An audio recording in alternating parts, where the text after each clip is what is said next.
Kay hirap talaga ibalik sa blonde ang nagpa-hair blackening. Kaya naman mapapa-challenge tayo dito sa kanyang buhok.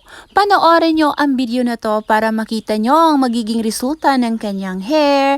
Actually, she came from Sagay City at nakita nga tayo dito sa Facebook at dito nga siya nagpagawa ng kanyang hair.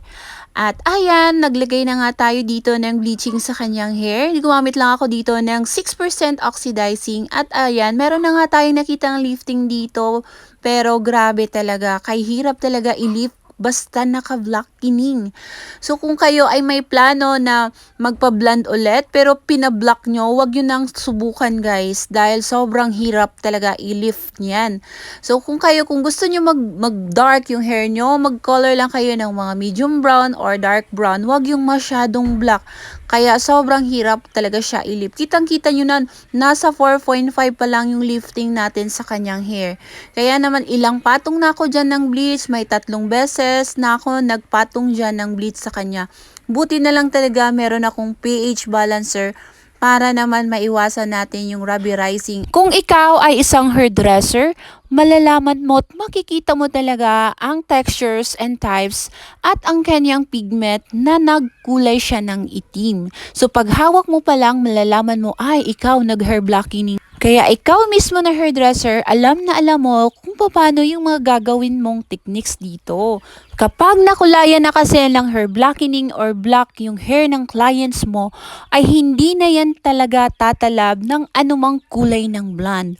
Bale, kapag kinulayan mo yan ng blonde, ay ang tatalab ay yung rooting parts lang. Pero yung kinulayan ng black ay hindi na po talaga kukulay yan. Maliban lang kapag ito ay gagamitin natin ng bleaching process. Pero paalala lang po, hindi lahat ng hair ay pwedeng i-bleach. Nakakatakot at nakakasira ang mag-bleach ng hair, lalong-lalo na kapag yung gagawa ay hindi marunong, walang training, walang seminar at walang gaanong experience. Kaya naman kung gusto nyong magpagawa ay pumunta talaga kayo sa mga professional hairdresser. Nakatatlong patong na nga ako dito ng bleach sa kanyang hair guys. Bale 6% lang talaga ang ginamit kong oxidizing sa kanya. So nag 1:1 ratio ako at nagamit lang ako dito sa kanya ng pH balancer. Bali 5 ml yung hinalo ko dito at hindi ko na rin pinakita dito sa video kung paano ako nag-mixing dito. At ayan, na-reach na nga natin ang 4.5 level sa kanyang hair bleaching. Kaya naman sobrang hirap talaga ilip yung mga ganitong types ng hair. Kaya kung ikaw ay may blonde na buhok tapos may plano ka na ipakulay ng black, no po, dapat kailangan medium brown or dark brown lang muna yung ikukulay nyo dito. Dahil pag kayo ay nagkulay ulit ng blonde ay napakahirap na nga po talaga ibalik sa blonde. Kaya naman ayan, unti-unti na nga nag-level 6.5 na naman yung ating hair na binibleach guys. Ayan, meron na nga tayong nakitang lifting dito at unti-unti na nga nating nakikita na meron ng lifting dito sa kanyang hair. So sobrang hirap no. So ganyan talaga kahirap. Buti na lang talaga at meron tayong mga bond protector na ginagamit para maiwasan natin yung pagkaluto or pagka-rubberize ng hair ng ating clients. Alam nyo kasi guys na hindi ko talaga basta-basta na lamang tinatanggap yung mga clients na nag-block tapos gusto nila na ibalik sa blonde. Kasi nakadepende po yan sa types ng hair nila kung carry nga ba talaga natin idaan sa bleaching process yung mga buhok nila. Dahil napaka-risky na naman talaga gawin yung mga ganitong types ng hair. Kaya naman todo bantay nga ako dito sa hair niya kung talagang nag-rubberize na nga. Buti na lang talaga at meron tayong mga pH balancer na ginagamit dito guys. Ayan, dito na part ay nag-level 5.5 na po siya.